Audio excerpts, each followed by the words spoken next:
Thanks for watching Mufti Habib Qasimi speeches. Subscribe and click the bell icon for more videos.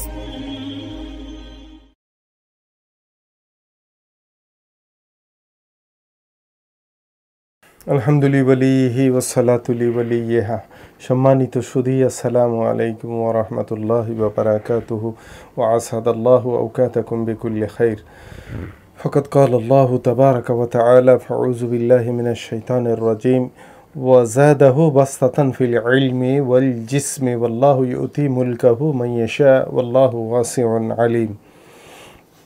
সূরা বাকারার 247 নম্বর আয়াতে আল্লাহ তাআলা এই অবস্থা ব্যক্ত করেন যে তাকে জ্ঞানে ও দেহে অনেক তিনি বাড়িয়ে দিয়েছেন। এটা বিষয়টা হচ্ছে তালুত সম্বন্ধে তার রাষ্ট্র ক্ষমতা দানের ক্ষেত্রে দুইটি বৈশিষ্ট্যের কথা আল্লাহ তাআলা যে উল্লেখ করেছেন কোরআনে পাকের মধ্যে, সেটা এক নম্বর হচ্ছে ইলম আর একটা হচ্ছে তাকাত বা শক্তি। তো তাকে জ্ঞানে এবং দেহে অনেক বাড়িয়ে দিয়েছেন, আর আল্লাহ তাআলা যাকে চান তাকে তার রাজত্ব দেন, আর আল্লাহ প্রাচুর্যময় এবং সর্বজ্ঞ। তাই একজন নেতা ভালো আলেম হওয়ার সঙ্গে সঙ্গে সাহসিক, শারীরিক শক্তি, মেধাবী ও উপস্থিত বুদ্ধি সম্পন্ন হতে হবে। তবে নেতার জন্য আলেম হওয়া কোনো অবশ্যম্ভাবী শর্ত নয়, তবে মোত্তাকি খোদাভীরু হওয়া তো অবশ্যম্ভাবী। আল্লাহর পাক নবী সাল্লাল্লাহু আলাইহি ওয়া আলিহি ওয়াসাল্লাম বলেন যে লা তাসআলিল আমারা ফা ইন্নাকা ইন তু'তিহা আম মাসআলাতিন তুআক্কাল ইলাইহা ওয়া ইন তু'তাহা আন গায়রি মাসআলাতিন তুআন আলাইহা। আজকে এপিসোডের বিষয়বস্তুটাই হচ্ছে যে আজকে স্বাধীনতা। পরাধীনতা থাকলে তার বিকল্পে আসে স্বাধীনতা। পরাধীনতা নিশ্চয়ই ছিল ইংরেজদের হাতে।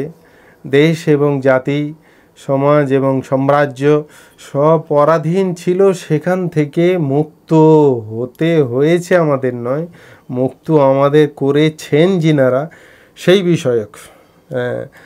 এখানে এসে রাজত্ব পাওয়ার পর, মানে মুক্তি পাওয়ার পর, স্বাধীনতা পাওয়ার পর, যে যাকে আসনে বসিয়ে দেওয়া হবে সে তিনিই তো রাষ্ট্রপ্রধান হয়ে যাবে। কিন্তু রাষ্ট্রপ্রধানের জন্যে সে কতটা রাষ্ট্রকে পরাধীনতা থেকে মুক্তির জন্যে তার কতটা অবদান ছিল, এটাই তো স্বাধীনতার স্মরণ। আজকে কত বছর হয়ে গেল? 77 বছর ভারত স্বাধীনতা অতিক্রম করেছে। তো এই স্বাধীনতা দেশের প্রকৃত ইতিহাস বলছে, স্বাধীনতা যুদ্ধে হিন্দু ভাই বোনেদের সাথে সাথে মুসলিমদের তাজা রক্তেই ভারত মুক্তি পেয়েছে। জেল খাটা অজস্র মুসলমানের আত্মবলিদান ও ফাঁসি হওয়া, অসংখ্য মুসলমানের প্রাণের বিনিময়ে আজ ভারত স্বাধীন।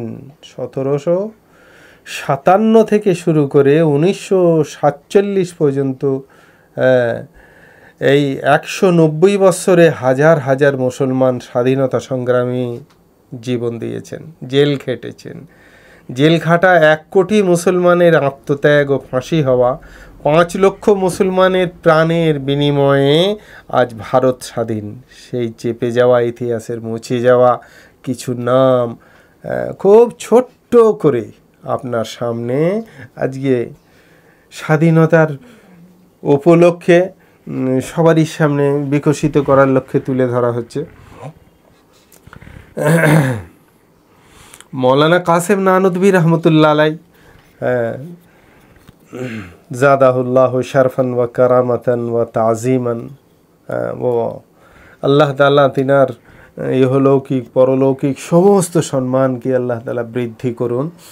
তো সেই উত্তরপ্রদেশের দেওবন্দ মাদ্রাসাটাকে ব্রিটিশ বিরোধী এক শক্তিশালী কেন্দ্র হিসেবে গড়ে তোলেন। সেই দেওবন্দ মাদ্রাসায় আজ কোরআন হাদিসের শিক্ষা দেওয়া হয়। হাকিম আজমল খাঁ ছিলেন সর্বভারতের কংগ্রেসের প্রেসিডেন্ট। সেই সময় বিখ্যাত চিকিৎসক দিল্লির বাইরে গেলে ফি নিতেন, সেই সময় 1000 টাকা গরিবদের কাছে থেকে কোনো পয়সা নিতেন না। কংগ্রেস নেতা হিসেবে জেল খেটেছেন বহু বছর, নেহেরুর চাইতে তো কম কিছু অংশে না। সর্বভারতীয় কংগ্রেস সভাপতি হওয়া সত্ত্বেও ওনার নামটাও ভারতের ইতিহাসে দুর্ভাগ্যবশত আজকে আর নেই। এমনকি মৌলানা আবুল কালাম আজাদ, জিনার পবিত্র মারকাদে মোবারক ঠিক আপনি দিল্লিতে গেলে দেখতে পাবেন, জামে মসজিদের পূর্ব দিকের গেট দিয়ে বার হয়েই দেখবেন ফুলবাগানের ভেতরে রয়েছে। সেখানে সেই মসজিদের পাশে শায়িত আছেন মৌলানা আবুল কালাম আজাদ, যিনি জেল খেটেছিলেন। সে ইতিহাসও আজকে আর নেই। ভারতের ইতিহাসের পাতা উল্টালে যাদের নাম অবশ্যই পাওয়া যায় তারা হলেন গান্ধীজি, নেতাজি সুভাষ, অরবিন্দ, জওহরলাল নেহরু, মতিলাল, এদের সমতুল্য নেতা আতাউল্লাহ বুখারী, মৌলানা আতাউল্লাহ বুখারী, মৌলানা হুসেন আহমদ মাদানী রহমতুল্লাহ আলাই, মৌলানা মাহমুদ হাসান দেওবন্দি, মৌলানা গোলাম হোসেন, এই সমস্ত প্রমুখ এনারা বহুবার দীর্ঘ সময়কালীন ধরে জেল খেটেছেন। সৈয়দ আহমদ বেরেলভি শহীদ 1786 খ্রিস্টাব্দে রায়বেরেলিতে জন্মগ্রহণ হয় তিনার। তিনি ভীষণ সাহসী, সুঠাম দেহ এবং প্রবল মানসিক শক্তির অধিকারী ছিলেন। তিনি ইংরেজদের পক্ষ থেকে আহ্বানকৃত সকল লোভ ও পদমর্যাদাকে উপেক্ষা করে আপাতত মানুষকে সচেতন করার মাধ্যমে ব্রিটিশ বিরোধী জনমত গঠনের কাজে আত্মনিয়োগ করেন। একই সাথে তিনি সকল প্রকার ধর্মীয় কুসংস্কার ও বেদাত দূর করার লক্ষ্যে স্পষ্ট বক্তব্য ও যুক্তি প্রদানের মাধ্যমে মানুষকে জাগিয়ে তুলে সমাজ সংস্কারের কাজ চালিয়ে যেতে থাকেন। এভাবে তৎকালীন ভারতে ইংরেজদের বিরুদ্ধে বিপ্লবের ভিত নির্মাণে তিনি গুরুত্বপূর্ণ ভূমিকা পালন করেন। আর তিনার লক্ষ্যই ছিল এটা, ওয়াজাদাহু বাসতাতান ফিল ইলমি ওয়াল জিসমে, দৈহিক ক্ষমতা, মনোবল এবং জ্ঞানের প্রগাঢ় অধিকারী হওয়া। হাজী শরীয়তুল্লাহ ও তার পুত্র মহসিন উদ্দিন দুদু মিয়া 1857 সালে সিপাহী বিপ্লব ছিল ইংরেজ দুঃশাসনের ভিত কাঁপিয়ে দেওয়া সবচেয়ে বড় প্রতিরোধ আন্দোলন। সেই বিপ্লবে মুসলমানদের অংশগ্রহণ ছিল সবচেয়ে বেশি এবং তাঁরই মুখ্য ভূমিকা পালন করেছিলেন। ইংরেজ বিরোধী কার্যকলাপের জন্য যার নামে সর্বদা ওয়ারেন্ট থাকতো, তাবারক হোসেন, তো ইতিহাসে তার নামও আজকে দুর্ভাগ্যবশত খুঁজে পাওয়া যায় না। তৎকালীন সময়ে কংগ্রেসের প্রেসিডেন্ট ছিলেন যিনি, যার সম্পর্কে আসলে হিন্দু মুসলিম নবপ্রাণ পেতেন, সেই হাকিম আজমাল খাঁ, কে লেখক বোধ হয় ভুলেই গেছেন, ইতিহাসের পাতায় তার নামটা আজকে আর নেই। মহাত্মা গান্ধী, জওহরলাল নেহরু, যার সাহায্য ছাড়া এনারা চলতেনই না, যিনি না থাকলে গান্ধী উপাধিটুকু তিনি পেতেন না, সেই মৌলানা আজাদকে ইতিহাসের পাতা থেকে বাদ দিয়ে দেওয়া হলো। অথচ যখন লন্ডনে পড়াশোনা করতেন তখন আমাদের এই পার্শ্ববর্তী দেশ যারা ভারতকে দ্বিখণ্ডিত করেছিল, একই সঙ্গে পড়াশোনা করেছে এই দুই রাষ্ট্রনেতা। একজনের নাম হচ্ছে আমাদের স্বদেশী, দুজনাই আমাদের স্বদেশীই ছিলেন। ওদিকের নামটা কি? আমাদের হচ্ছে মহাত্মা গান্ধী, আর ওদিকে হচ্ছে সেই টুপিওয়ালা বাবাজি, দুজনা একসঙ্গেই পড়াশোনা করেছিলেন।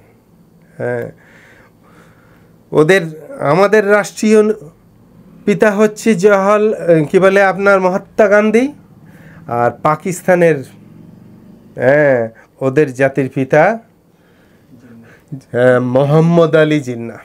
পড়াশোনা একসঙ্গে করলে মোহাম্মদ আলী জিন্নাহ হচ্ছে ফার্স্ট বেঞ্চের ছাত্র, আর আমাদের মহাত্মা গান্ধী হচ্ছে লাস্ট বেঞ্চের ছাত্র। হ্যাঁ, জ্ঞান গুণে প্রগাঢ় ছিল, কিন্তু ছোট্ট একটুখানি জায়গায় কি কেরামতি আর দেখাবে, বিদ্যা বুদ্ধি থাকলে। এই আমাদের নিকটবর্তী বাংলাদেশে একজন সারা বিশ্ব যাকে অর্থনৈতিক বিদ্যায়, বুদ্ধিতে, জ্ঞানে প্রগাঢ় তার কথা উল্লেখ করেছেন, যিনাকে সমস্ত ছাত্র এবং যুবক এবং শিক্ষাবিদ যারা সবাই চেয়েছে, সেই ব্যক্তিটার নাম হচ্ছে কি নোবেল পদকপ্রাপ্ত ইউনুস খাঁ। সারা পৃথিবী যাকে স্বীকার করেছে, হ্যাঁ, অর্থনীতিকে সুন্দর কাঠামোয় রূপান্তরিত করতে। তো সেই ইউনুস খাঁকে আজকে এইরকম ব্যক্তিত্ব এলে তবে তো রাষ্ট্র গঠন হবে। তো যাক দেখা যাক এখন এদের ভবিষ্যৎ কি হয়। খুব দুর্বল, ছোট্ট একটুখানি দেশ, খুব কিছু উৎপাদনও হয় না, ইন্ডাস্ট্রিয়ালও সেরকম কিছু নেই, বিদেশি অনুদান কিছু থাকে, ভারতের সঙ্গে সুসম্পর্ক রেখে চলার জন্যে যাক ওদের জীবন ব্যবস্থায় খানিকটা হলেও একটু উন্নতি হয়েছে। যে ভাবি যাক এখান থেকে আলু, পেঁয়াজ, লঙ্কা ইত্যাদি অনিত্যাদি যা কিছু কাপড় চোপড় যায়, সেটা ওদের জীবন ব্যবস্থাটাকে অনেকটা সুন্দর করে তোলে। হ্যাঁ, তো আমরা ভারতের মানুষ বলে সেখানে গেলে উপলব্ধি করতে পারি ওদের জীবনটা কত কঠিন। তো ওদের সোজা হয়ে দাঁড়াতে হয়তো অনেক সময় লাগবে, কিন্তু এইরকম বুদ্ধিজীবী মানুষ রাষ্ট্র গঠনের ক্ষেত্রে সামনে এলে তবে তো ভালো লাগবে। তো যাই হোক, সে মৌলানা আবুল কালাম আজাদকেও এইরকম ব্যক্তিত্বকেও বাদ দিয়ে দেওয়া হলো। মৌলানা মোহাম্মদ আলী, মৌলানা শওকত আলী 5 বার লম্বা টাইম ধরে জেল খাটলেন। কমরেড হামদর্দ নামক 2টি ইংরেজ বিরোধী পত্রিকার সম্পাদক ছিলেন। তাদের নাম ইতিহাসে ছেঁড়া পাতায়ও জায়গা পায় না। মৌলানা মোহাম্মদ আলী, মৌলানা শওকত আলী ইংরেজদের বিরুদ্ধে জনগণকে জাগিয়ে তোলেন এবং আপন আবাস ভূমিকে পরাধীনতার শৃঙ্খল থেকে মুক্ত করার জন্যে যে আন্দোলন গড়ে তোলেন। খাজা আব্দুল মজিদ ইংল্যান্ড থেকে তিনি ব্যারিস্টার হন। জওহরলালের সমসাময়িক কংগ্রেসের কর্মী ছিলেন তিনি। প্রচণ্ড সংগ্রাম করে, তার এবং তার স্ত্রী ছিলেন, প্রচণ্ড সংগ্রাম করে এই স্বামী স্ত্রী উভয়ে তাদের জন্যে ইংরেজ শাসনকালীন সময়ে তাদের জেল হয়। 1962 সালে তিনি তার পবিত্র আত্মা হিন্দুস্তানের মাটি থেকে উড়ে চলে যায় এবং তিনি মৃত্যুবরণ করেন। ইন্না লিল্লাহি ওয়া ইন্না ইলাইহি রাজিউন। ডবল এমএ এবং পিএইচডি ডিগ্রিধারী প্রভাবশালী জেলখাটা সংগ্রামী সাইফুদ্দিন কিচলু অমৃতসরের জালিয়ানওয়ালাবাগের যে মেশাকারের কথা আমরা জানি, সেটা কার গ্রেফতারের প্রতিবাদে হয়েছিল? সেটা হয়েছিল কংগ্রেসের নেতা সাইফুদ্দিন কিচলুর গ্রেফতারের প্রতিবাদে। তিনি ছিলেন অতি জনপ্রিয় একজন নেতা। জনতা তার গ্রেফতারের সংবাদে ফুঁসে উঠেছিল। জার্মানি থেকে ওকালতি পাশ করে আসা সাইফুদ্দিন কিচলুকে যাবজ্জীবন দ্বীপান্তরে পাঠানো হয়। জালিয়ানওয়ালাবাগের নাম জানি, সেখানে মাসাকার হয়েছিল সেটা জানি, জেনারেল ডায়ারের কথা জানি, যিনি গুলি চালানোর আদেশ দিয়েছিলেন, কিন্তু যিনি এই প্রতিবাদের প্রাণ পুরুষ ছিলেন সেই ব্যারিস্টার সাইফুদ্দিন কিচলু একদম হাওয়া। অদ্ভুত নয়? মৌলানা আব্দুল হামিদ খান ভাসানী বাংলাদেশের সিরাজগঞ্জ জেলার ধানগড়া গ্রামের এক দরিদ্র কৃষক পরিবারে জন্মে নেওয়া এই ক্ষণজন্মা মানুষটি বুঝতে পেরেছিলেন যে ভারতবর্ষকে ইংরেজের হাত থেকে মুক্ত করতে হলে হিন্দু এবং মুসলিম ঐক্যের বিকল্প বলে আর কিচ্ছু নেই। তাই দেশবন্ধু চিত্তরঞ্জন দাসের মতাদর্শকে তিনি সাদরে গ্রহণ করেছিলেন। তিনি অসহযোগ আন্দোলনের একনিষ্ঠ, তিনি একজন খুব সাধুবাদ দেওয়ার মতো কর্মী ছিলেন। আব্দুল গাফফার খান আব্দুল গাফফার খান, নামের আগেও খান পরেও খান, সরহদি খান যাকে বলা হয়। তো এই খান আব্দুল গাফফার খান সুদূর উত্তর পশ্চিমের পার্বত্য অঞ্চলের পশতুন নেতা। তার নেতৃত্বে গঠিত হয়েছিল খোদাই খেদমতগার অর্থাৎ আল্লাহর দাস এর ছত্র ছায়ায় এবং সমতল এলাকার মহাত্মা গান্ধীর নেতৃত্বে কংগ্রেসের ছত্র ছায়ায় শুরু হয়েছিল অসহযোগ আন্দোলন, যা ইংরেজদের বিব্রতকর অবস্থার মধ্যে ফেলে দিয়েছিল। বিপ্লবী মীর কাসিম টিপু সুলতান, হ্যাঁ, আজকে যার মাজার আজও যেখানে তিনি মানে শহীদ হয়েছিলেন সে মাটিও সুরক্ষিত বন্ধনীর মধ্যে রয়েছে এবং তিনার কবরও রয়েছে তিনার আব্বা মায়ের পাশে আপনার মহীশূরে। তো সেই টিপু সুলতান, মজনু শাহ, ইউসুফ এরা ব্রিটিশদের বুলেটের আঘাতে নিশ্চিহ্ন হয়ে গেলেও ইতিহাসের পাতা থেকে নিশ্চিহ্ন হলো কিভাবে ভাইজান? সর্বভারতীয় নেতা আহমেদুল্লাহ তৎকালীন সময়ে 50,000 টাকা যার মাথার দাম ধার্য করেছিল ব্রিটিশরা, জমিদার জগন্নাথ বাবু প্রতারণা করে 20 মাখানো পান খাওয়ালেন নিজের ঘরে বসিয়ে। এই জগন্নাথ বাবু পানে বিষ দিয়ে তাকে খাইয়েছিলেন আহমদুল্লাহ সাহেবকে। হ্যাঁ, আল্লাহ তাআলা তাকে শাহাদতের মর্তবা দিলেন। আর পূর্ব ঘোষিত 50,000 রুপি কে জিতে নিল? জমিদার জগন্নাথ বাবু। আজকে তাকে মানুষ কি বলবে? হ্যাঁ, তাকে কুত্তার সঙ্গে সামিল করা হবে না? একজন এইরকম স্বাধীনতা সংগ্রামীকে পানির মধ্যে বিষ খাইয়ে মারলে। মৌলানা রশিদ আহমদ গাঙ্গুহি রহমতুল্লাহ আলাই, যাকে নির্মমভাবে ফাঁসি দিয়ে পৃথিবী থেকে মুছে দিল ইংরেজরা। হ্যাঁ, ইতিহাস লেখক কেন তার নাম মুছে দিলেন ইতিহাস থেকে? ইতিহাসের মধ্যে এখানে কিছুটা বিতর্ক থাকলেও তাকে সাপেও কামড়েছিল। হ্যাঁ, এবং তিনার যেদিনকে শাহাদাত হচ্ছে সাপেও কামড়েছে, সেদিনকেও তিনি 13 তসবিহ জিকির কমপ্লিট করেছিলেন। তো যাই হোক, আল্লাহ তাআলা তাকে জান্নাতের উঁচু উঁচু ঠিকানায় সুপ্রতিষ্ঠিত করুন। জেলখাটা নেতা ইউসুফ, নসিম খান, গাজী বাবা, ইয়াসিন, ওমর খান, তাদের নাম আজ কেন দুর্ভাগ্যবশত ইতিহাসে নেই? ভারত স্বাধীনতা লাভ করার পরে কুদরতুল্লাহ খানের মৃত্যু হলো কারাগারে। ইতিহাসের পাতায় তার মৃত্যু ঘটলো কিভাবে? তিনি তো কারাগারে মরেছিলেন, তার লাশটাও কি খুঁজে পাওয়া যায়নি যে ইতিহাসে নামটুকু তার লেখা হবে?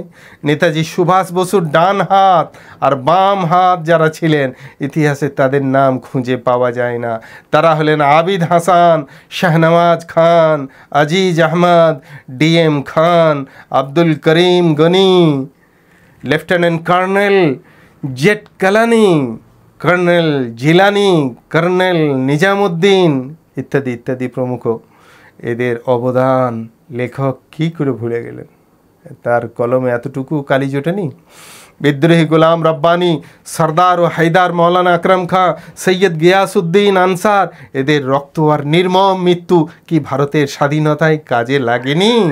বিখ্যাত নেতা জহুরুল হাসানকে হত্যা করলে মোটা অঙ্কের পুরস্কার ঘোষণা করেছিল ইংরেজ সরকার। মৌলানা মোহানি এমন এক নেতা, তিনি তোলেন সর্বপ্রথম তিনি ব্রিটিশবিহীন চাই স্বাধীনতা। সেই মোহানি, গাল ভর্তি যার দাড়ি, মাথায় তার পাগড়ি, জেলে মরে পচে গেলেন।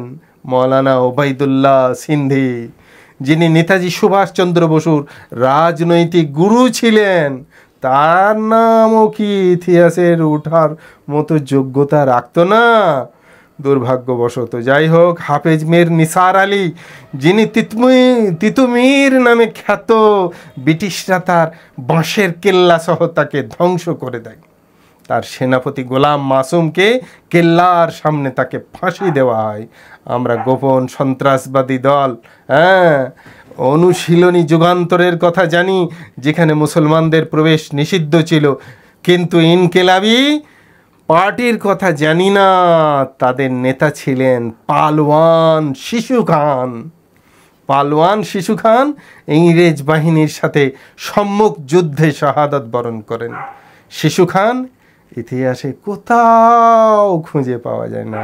হ্যাঁ, কিংসফোর্ডকে হত্যা করতে ব্যর্থ ক্ষুদিরামের নাম আমরা সবাই জানি, বাচ্চা, হ্যাঁ, ক্লাস 5-এ ওঠার আগে ক্ষুদিরামের নাম জেনে যাই। কিন্তু কিংসফোর্ড হত্যাকারী সফল শের আলী বিপ্লবীকে আমরা কেউ জানি না, দুর্ভাগ্য। বীর বিপ্লবী শের আলীর কথা না বললে আজকের লেখা অসম্পূর্ণ থেকে যাবে, আজকের কথা অসম্পূর্ণ থেকে যাবে, আজকের অভিব্যক্তি অসম্পূর্ণ থেকে যাবে। ব্রিটিশ বিরোধী আন্দোলনের জন্য তার 14 বছর জেল হয়েছিল। শের আলী আন্দামানে জেল খাটছিলেন। এমন সময় কুখ্যাত Lord Mayo Andaman cellular jail পরিদর্শনে আসে। শের আলী সুযোগ বুঝে বাঘের মতোই রক্ষীদের পরাস্ত করে তার উপরে চাকু হাতে ঝাঁপিয়ে পড়েছিলেন। হ্যাঁ, এই লর্ড মেয়ো আন্দামান জেলেই শের আলীর চাকুর আঘাতে মৃত্যুবরণ করে। শের আলীর দ্বিতীয়বার বিচার আরম্ভ হয়, বিচারে ফাঁসির রায় হয়। শের আলী বীরের শহীদই মৃত্যুবরণ করেন ফাঁসির কাষ্ঠে। অথচ কি আশ্চর্য, শের আলীর স্থান ভারতের স্বাধীনতা সংগ্রামের ইতিহাসে আজও পর্যন্ত ইন্দিরাজ হয়নি, উল্লেখ হয়নি, লেখা তো অনেক দূরের কথা। মোহাম্মদ আবদুল্লাহ কলকাতা হাইকোর্টের বিচারপতি নরম্যান, যিনি অনেক স্বাধীনতা সংগ্রামীকে নিষ্ঠুরভাবে প্রহসনমূলক বিচারে ফাঁসির আদেশ দিয়েছিলেন, তাকে একাই কোর্টের সিঁড়িতে অসম সাহসে প্রকাশ্যে দেবালোকে হত্যা করেন 1771 সালে 20 সেপ্টেম্বর মোহাম্মদ আবদুল্লাহ। ইতিহাসে স্থান তার নামের আজও নেই।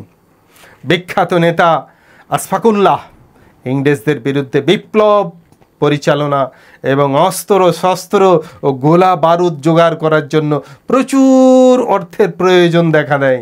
তাই 1925 সালের 9 মার্চ স্টেশন মাস্টার এই শাহজাহাঁপুর থেকে লখনৌ গার্ড ভ্যানে টাকার বস্তা নিয়ে যাচ্ছে, এই খবর পেয়ে হাইকমান্ডের নির্দেশে তিনি ও তার সঙ্গীরা তা ছিনিয়ে নেয়। কাঁকড়ি গ্রামের নিকটে এই লুটের ঘটনাটি সংঘটিত হয় বলে ইংরেজ সরকার তাদের বিরুদ্ধে কাঁকড়ি ডাকাতি নামে মামলা মোকদ্দমায় উপস্থাপন করে। 1927 সালের 19 ডিসেম্বর তার ফাঁসি পর্যন্ত হয়। 6 ফুট লম্বা এই মানব সিংহ হাসতে হাসতে শহীদ হন। ফাঁসির মঞ্চে যাবার সময় তার কণ্ঠে ধ্বনিত হচ্ছিল মুসলমানদের একত্ববাদের মূল মন্ত্র, লা ইলাহা ইল্লাল্লাহু মুহাম্মাদুর রাসূলুল্লাহ। হ্যাঁ, বাই আম্মা, এসব ছেলেরা জানেই না। আজকালকার ইতিহাসে কেউ যদি স্কলার মানে অনেক কিছু পাণ্ডিত্য অর্জন করে, তারা এর থেকে অনেক দূরে। তো বাই আম্মা, যার নাম ছিল আবেদি বেগম, প্রখ্যাত স্বাধীনতা সংগ্রামী ভাতৃদ্বয় শওকত আলী ও মোহাম্মদ আলীর মা ছিলেন তিনি। হ্যাঁ, 1921 ডিসেম্বরে তার সন্তানদের বন্দিত্বের সংবাদ তিনি খুশি মনে গ্রহণ করেন ও গুজব ছড়িয়েছিল যে তার পুত্র মোহাম্মদ আলী রাজভিক্ষায় জেল থেকে ছাড়া পেয়েছেন। তখন তিনি তার মা বলেছিলেন যে মোহাম্মদ আলী ইসলামের পুত্র, সে কখনোই ইংরেজদের কাছে ক্ষমা ভিক্ষা চাইতে পারে না।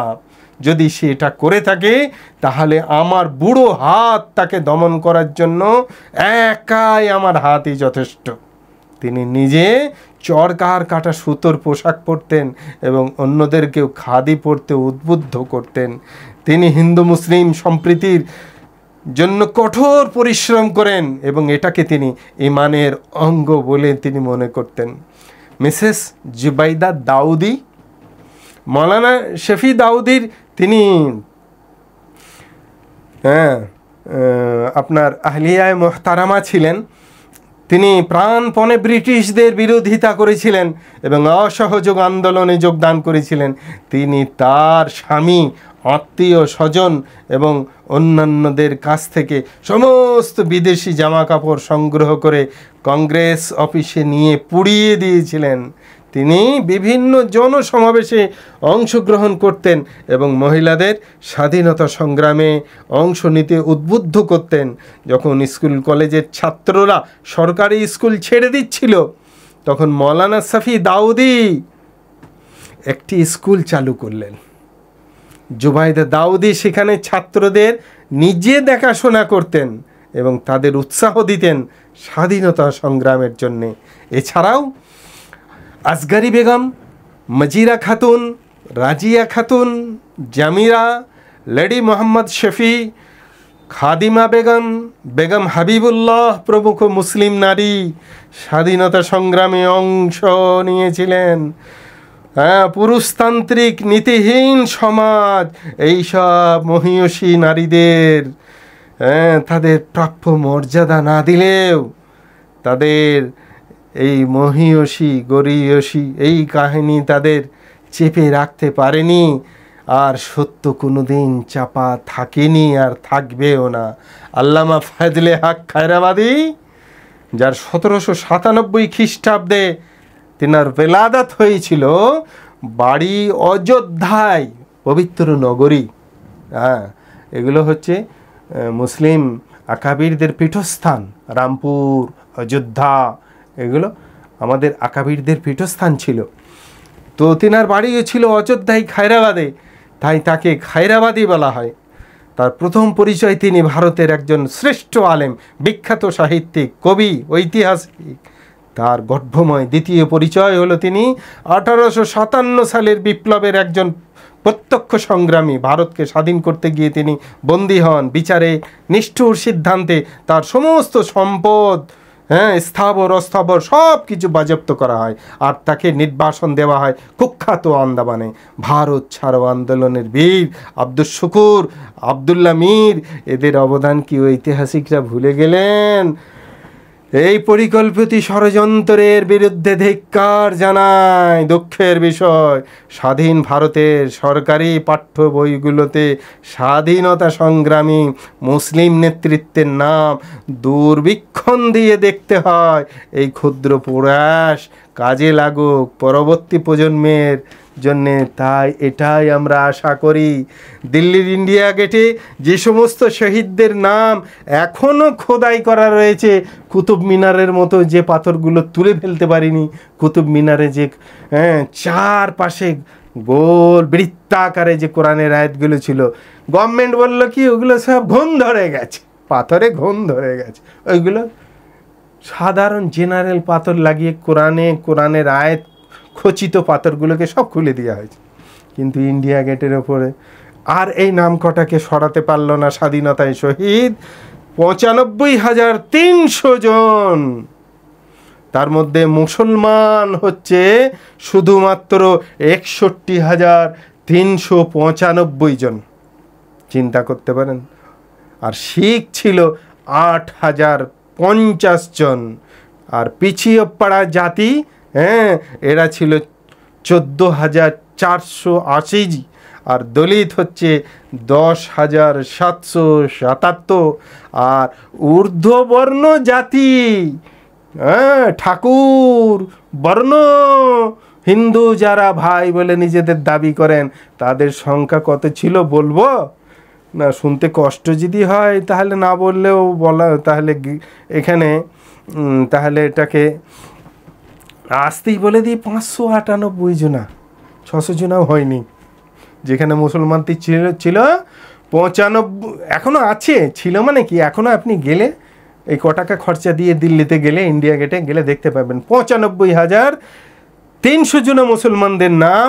আর এই উচ্চবর্ণ হিন্দু জাতি ছিল 598, মানে 2 কম 600।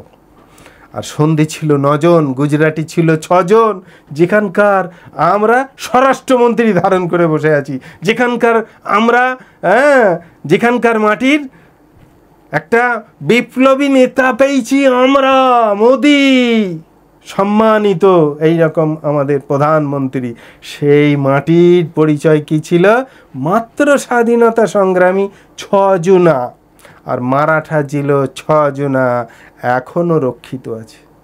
হ্যাঁ, সারা ভারতবর্ষের গণনা করে দেখবেন, ঐতিহাসিকদের কাছে জানবেন, তুলনামূলক ভারতীয় এই বাংলার মাটির অবদান অনেক অনেক অনেকাংশে বেশি। তো সর্বাগ্রে এখনকার প্রজন্ম অজ্ঞাত সারে থাকলেও সব ইতিহাস তো মুছে যাবে না, পৃথিবীর ইতিহাস মুছে যাবে। ভারত জনগণনা করতে পর্যন্ত সাহস করতে পারছে না। আরে বাবা, আজকে নয় কালকে, কালকে নয় পরশু, নয় 10 বছর পরেও তো আপনাকে জনগণনা করতে হবে। তখন কি দেখাবেন? দমুক সমান? তৈরি থাকতে হবে তো মানসিকভাবে। তো সেই জন্যে ওয়াজাদাহু বাসতাতান ফিল ইলমি ওয়াল জিসমি আল্লাহু ইউতি মুলকাহু মান ইয়াশা। হ্যাঁ, রাষ্ট্রনায়ক আল্লাহ করে থাকেন, ইউতি মুলকাহু মান ইয়াশা, যাদেরকে চান তাদেরকে রাষ্ট্রপ্রণেতা করেন।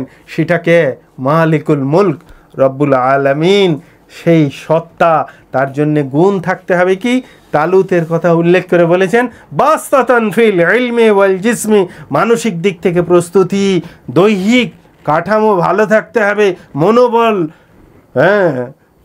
সচল থাকতে হবে, আর তার সঙ্গে সঙ্গে ইলমে জ্ঞানে পাণ্ডিত্য অর্জন করতে হবে, নিজের ছেলে মেয়েদের সুশিক্ষায় শিক্ষিত করতে হবে।